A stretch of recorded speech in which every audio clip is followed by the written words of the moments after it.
दोस्त, trike invest life में आप लोगों का दिल से बहुत बहुत स्वागत है दोस्त। आज बात करेंगे एक पैनिक शेयर के बारे में, जो कि पिछले कुछ समयों में ये अपर सर्किट चल रहा है और पिछले कुछ समय से अपने शेयर होल्डर को ये मालामाल किया है। इसके पीछे का रीज़न क्या है? क्योंकि ये स्टॉक लगातार अपर सर्किट में चल रहा है, इसको हम लोग जानेंगे आज। ठीक है, जैसे कि स्क्रीन के ऊपर दिखाई दे रहा है दोस्त, आपको 10 रुपया 20 पैसा इसका करंट प्राइस है। लगभग ये जो है 0.45 पैसा का तेज़ी में है और जो है से ये लगभग ये 5% का आप कह लीजिए, जो कि अपर सर्किट में है। क्योंकि सुबह में थोड़ा बहुत ट्रेड हुआ है, यानी कि सेलर बायर में दोनों में खरीद बिक्री हुआ है। उसके बाद इसमें सिर्फ और सिर्फ बायर ही है, सेलर कोई भी नहीं है। आप देख रहे हैं कि यहाँ पे आपको दिखाई देगा, ये जो वाला जो पोजीशन है, यहाँ पे कोई भी बायर जो है इसे माल खरीद नहीं सकता है। अगर कोई सेलर चाहे तो इसमें वो अपना माल बेच करके जिसको प्रॉफिट हो रहा होगा वो निकल सकता है, क्योंकि अच्छा समय है। ये अपर सर्किट और लोअर सर्किट में दोस्त यही होता है, जो अगर ये अपर सर्किट में चलने लगा तो इसमें कोई खरीदने वाला इसको माल ही नहीं मिलेगा। उसमें वो चाहे तो माल अपना बेच के निकल सकता है। अगर कोई दोस्त स्टॉक लोअर सर्किट में आ जाता है और लोअर सर्किट जब वो धीरे लगा करके नीचे आने लगता है, तो फिर उसमें जो है कोई सेलर चाहे जो हम माल बेच के निकल जाए, तो ये होता नहीं है, क्योंकि वहाँ गिरता हुआ स्टॉक्स में कोई बायर उस समय नहीं आता है। तो आप मेरा बात समझ रहे होंगे। अगर किसी भाई को इसमें अच्छे खासा प्रॉफिट हो रहा है तो अपना कुछ प्रॉफिट वो बुक करे, क्योंकि ये सब पैनिक स्टॉक होता है। अगर इसमें अनगिनत किसी को प्रॉफिट हो रहा है तो आवश्यक अपना प्रॉफिट बुक करे। हमारा सजेशन यही होगा, क्योंकि पैनिक शेयर जो है ये एक तरह से लटकता हुआ तलवार होता है दोस्त। इसलिए मैं बताता हूँ आपको, क्योंकि इसका फंडामेंटली उतना अच्छे नहीं होते हैं। क्योंकि अगर इसका फंडामेंटली उतना अच्छा होएगा तो ये पैनिक शेयर नहीं रहेगा। ठीक है, तो दोस्त इसका जो है कुछ रिटर्न देखेंगे तो आप 5 डेज़ में पाएंगे। जैसे कि हमने आपसे बोला था 25% का रिटर्न दिया है, देख रहे हैं ना, क्या ज़बरदस्त रिटर्न दिया है। वहीं पे 1 मंथ में देखिएगा तो 1 मंथ में ये 18% का रिटर्न दिया है। वहीं पे 6 महीना में देखिएगा तो 6 महीना में ये 78% का रिटर्न दिया है। आप सोचिए, पैसे को ये कई गुना अभी तक कर चुका है। वहीं पे आप पाएंगे एयरटेल रेट में तो 13% का कंपनी ने अभी तक कमा कर रिटर्न दिया है। इसका जो है फंडामेंटली वगैरह क्या है दोस्त, उसके ऊपर नज़र दे देंगे, क्योंकि ज़रूरी होता है किसी स्टॉक को पिक करना, और पिक करके उसमें पैसा निवेश कर रहे हैं तो उसका वार्निंग रिजर्व वगैरह क्या है, उसका डाटा क्या है बैलेंस शीट में, वो सब देखना ज़रूरी होता है। क्योंकि एक निवेशक को ज़रूर देखना चाहिए। यह हमारा सजेशन होगा। किसी भी स्टॉक को ट्रैक कर रहे हैं, पिक कर रहे हैं, तो उसका बैलेंस शीट आप ज़रूर देखें, क्योंकि वार्निंग उसका जो है रिजर्व वगैरह ये सब देखना होता है। क्योंकि कंपनी पिछले कुछ समय से कैसे बिजनेस कर रहे हैं, उसका रिजल्ट, वो कंपनी पिछला कुछ कैसा पोस्ट किया है, वो सब देखना ज़रूरी होता है। उससे ये मालूम होता है जी पिछले कुछ समय से कंपनी किस तरह से परफॉर्मेंस कर रहा है। तो जैसे कि दोस्त आप स्क्रीन के ऊपर देख रहे हैं, ये जो है कंपनी का नाम है और इसका जो है ये देखिए BSE NSE दोनों के ऊपर लिस्टेड है। जैसे कि कंपनी स्क्रीन के ऊपर आप देख रहे हैं, टेक इंडिया निर्मल लिमिटेड कंपनी का नेम है। उसके बाद आप देखेंगे इसमें मार्केट कैप जो है वो मार्त आप देखेंगे 1406 करोड़ का है, जो कि बहुत छोटी कंपनी है। दोस्त एक बात और बता दें आपको, ये रियल इस्टेट से जुड़ा हुआ कंपनी है। रियल इस्टेट में ये काम करता है, जैसे कि हमने इसको आगे देखा है। ये कंपनी रियल इस्टेट से जुड़ा हुआ है। और एक बात बता दें दोस्त, रियल इस्टेट से जुड़ा हुआ स्टॉक्स है, उसमें अभी आप देखेंगे जो कि वो अच्छी तेज़ी दिखाई दे रहा है और आने वाले समय में तेज़ी दिखाई देगा।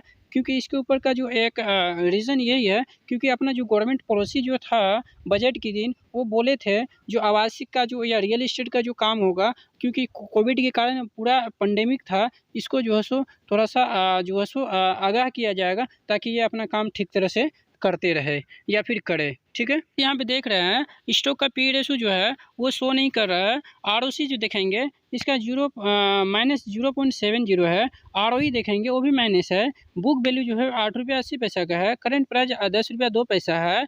और ये जो है लो लगा चुका है 2 रुपया 50 पैसा का। करंट जो है इसका प्राइस जहाँ हाई है वहीं पे अभी खड़ा है, और कंपनी डिविडेंड कुछ भी पे नहीं करती। फेस वैल्यू 10 का है।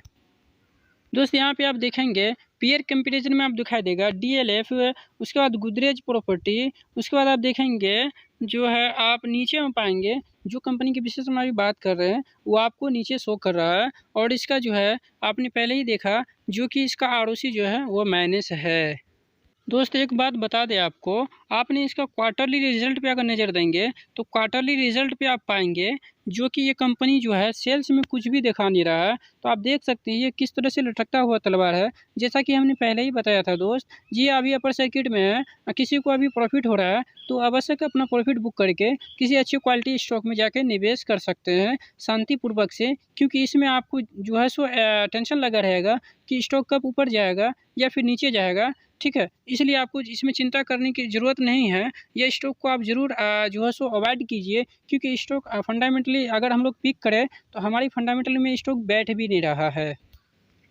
उसके बाद दोस्त जो है ईयरली फाइनेंशियल रिजल्ट अगर देखेंगे आप तो यहाँ आप पाएंगे मार्च 2010 में ये 2822 करोड़ का सेल्स कर रहा था, और आप देखेंगे 2015 तक ये 00 2014 तक है। 2000 मार्च 13 में ये लगभग 1240 का ये सेल्स कर रहा था। तो आप पाएंगे ये कुछ भी कंपनी अभी सेल्स नहीं कर पा रहे हैं। हमको तो लग रहा है कंपनी आप कैसे लिस्ट है जब बिजनेस ही नहीं कर रहा है। तो आप देख रहे हैं ना ये जो है इसका जो बैलेंस शीट जो है बायोग्राफ है, ये झूठ नहीं बोलता, ये सब सही बोल रहा है जो आप स्क्रीन के ऊपर देख रहे हैं। और जो सही जो दोस्त आपको दिखाई देगा जो लिखा हुआ है वही सही होता है, क्योंकि किसी का कहने से कुछ नहीं होता है। जो सामने जो लिखा है वही अचल में सही होता है। यहाँ पे आप प्रॉफिट बिफोर टैक्स देखेंगे तो टोटली आपको माइनस माइनस दिखाई देगा। वहीं पे दोस्त आप नेट प्रॉफिट देखेंगे तो नेट प्रॉफिट में देखिएगा टोटली माइनस ही माइनस है। आप देख रहे हैं टोटली माइनस माइनस है, कहीं से भी कंपनी में निवेश करने के लायक बिल्कुल है ही नहीं है। वहीं पे कंपाउंडिंग सेल्स ग्रोथ की बात की जाए तो आप देख रहे हैं बिल्कुल कुछ ही नहीं है डाटा इसमें, आप देख सकते हैं। वहीं पे आप देखेंगे तो स्टॉक का प्राइस सीजीआर के माध्यम जो अभी 5 साल का जो रिटर्न आप देखेंगे 18% और 3 वर्ष का 22%, 1 साल का 214% है। जो कि एक तरह से ये देखिए तो ऑपरेटर का गेम है, जो स्टॉक को भगाया जा रहा है और जो है भागता हुआ स्टॉक को जो रिटेल एज एन इन्वेस्टर है वो क्या कर रहे हैं, कैच करने को जा रहे हैं। फिर वही स्टॉक लोअर सर्किट दिखाने लगेगा तो फिर वहाँ पे क्या होगा, मुसीबत का सामना करना पड़ सकता है। इससे पहले आप चाहे तो माल उसमें लेके रखें, अगर प्रॉफिट हो रहा है तो आप प्रॉफिट तुरंत बुक कीजिए और किसी अच्छी क्वालिटी स्टॉक में निवेश कीजिए। बहुत स्टॉक है दोस्त, आपको यही हम सजेस्ट करेंगे। ठीक है, उसके बाद देखिए दोस्त यहाँ पे रिजर्व जो है आप 2010 में पाएंगे 1.82 करोड़ था, जो कि इसका रिजर्व जो है देखिए माइनस हो गया है। जब कंपनी बिजनेस ही नहीं कर रहा तो उसके पास रिजर्व कहाँ से आएगा। आप काम करते हैं, आप कोई कहीं जॉब करते हैं, अगर आप जॉब करेंगी तभी तो सैलरी आएगा ना। तो उसी हिसाब से इसमें कंपनी बिजनेस ही नहीं कर रहा है तो इसको प्रॉफिट कहाँ से आएगा। आप देख रहे हैं पूरा माइनस ही माइनस हो रहा है। वहीं पे बर्निंग की बात की जाए तो यहाँ पे 2010 में 14.37 था, जो कि बढ़ के 58 हो गया। आप देखिए कितना ज़बरदस्त इसका जो है कर्ज ये कंपनी ने अपनी बढ़ाया है, क्योंकि कंपनी के पास प्रॉफिट है नहीं, कुछ भी है नहीं, तो क्या करेगा, कंपनी के ऊपर कर्ज बढ़ता जा रहा है दिनों दिन। तो आप पाएंगे यहाँ पे जो है टोटल इसका लायबिलिटी जो है, लायबिलिटी का मतलब भी यही होता है दोस्त जो कर्ज, तो टोटल लायबिलिटी जो है यहाँ 70.73 है। उसके बाद टोटल एसेट का बात की जाए दोस्त, एसेट का मतलब ये होता है जो कुछ निवेश होता है, जो कंपनी अपना पैसा को कहीं निवेश करके रखता है वक्त ज़रूरत पे, वो निकाल के अपनी कंपनी में फिर से वापस निवेश करे या फिर कंपनी को ग्रो करे, तो उसको एसेट कहते हैं।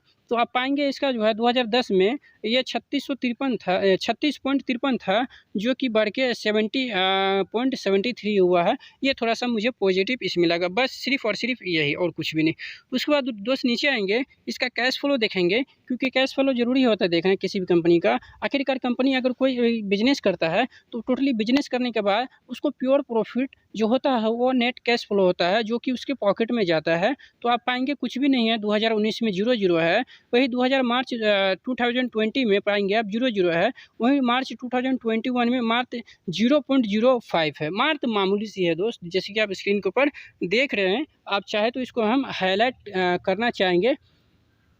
यहाँ पे एक सेकेंड, आप देखिए ये वाला जो है देखिए है ना, इसके पहले आप देखेंगे यहाँ पे भी देखिए, यहाँ पे देखिए 0 है ना।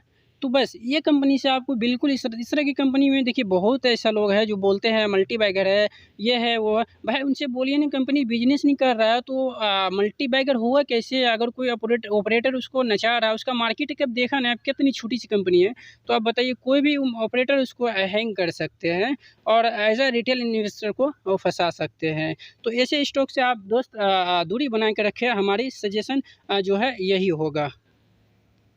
जैसे कि दोस्त आपसे बताया था, इसका जो है देखिए ये फाइनेंशियल रिजल्ट जो है टिकट टाइम के ऊपर शो कर रहा है, जैसे कि आप स्क्रीन के ऊपर देख रहे हैं। यहाँ पे एक सेकेंड आप पाएंगे,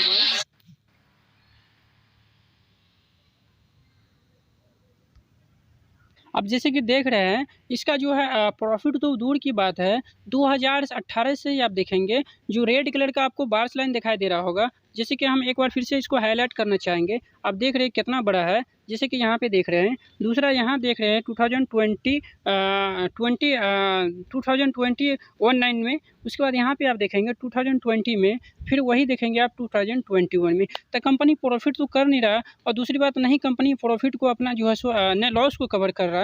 तो इस तरह की कंपनी से आप बहुत दूर रहिए। हमारी सजेशन यही होगा, यही है आपसे।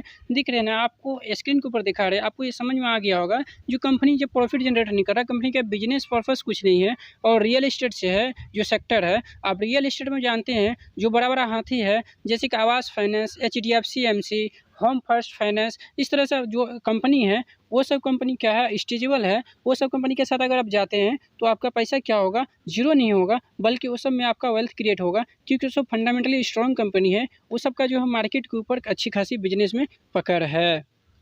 ठीक है, तो दोस्त आप देख रहे हैं ये जो है यहाँ पे शेयर होल्डिंग पैटर्न है। आप देख रहे हैं यहाँ पे शेयर होल्डिंग पैटर्न हम लोग देख रहे हैं। तो प्रमोटर का जो यहाँ पे होल्डिंग आप देखेंगे ये 34.31 है, जो कि सितंबर में भी 34.31 ही था। वहीं पे DIS के देखेंगे तो DIS जो म्यूचुअल फंड होते हैं उनका 0.04 है, जो कि 0.04 ही है, अभी भी मामूली सी है। वहीं पे अगर आप देखेंगे अदर की या फिर अपना फॉरेन इन्वेस्टर की, तो वो इसमें नहीं है। वहीं पे पब्लिक है, जिसमें कि आप देख रहे हैं पब्लिक के पास माल भर भर के है। इसमें आप पाएंगे 66.03 से जून में था, जो कि सितंबर में 65.05 हुआ है, और अभी दिसंबर में भी ये 65.65 ही है। तो हमारे कहने का मतलब है दोस्त, अगर इस स्टॉक्स में आपको जाना ही है, अगर आपको इसमें पैसा कमाना ही है ऑपरेटर के साथ, तो उतना ही पैसा लगाइए। अगर बन गया तो अच्छी बात है, किस्मत है। अगर नहीं बना तो आपको किसी तरह का कोई टेंशन आपके ऊपर नहीं आए, क्योंकि पैसा एक ऐसी चीज़ है अगर चले जाता है, क्योंकि मेहनत की पैसा होता है, तो बहुत ज़्यादा समस्या हो सकता है। तो हम उम्मीद करते हैं दोस्त आपको वीडियो पसंद आया होगा। दोस्त अगर अभी तक वीडियो को लाइक नहीं किए हैं तो अपना लाइक ज़रूर दीजिए, क्योंकि आपका लाइक से हमें मोटिवेशन मिलती है इसी तरह का वीडियो आप तक लेकर आने का। फिर मिलते हैं किसी वीडियो के साथ। दोस्त बाय बाय, अपना ख्याल रखिए।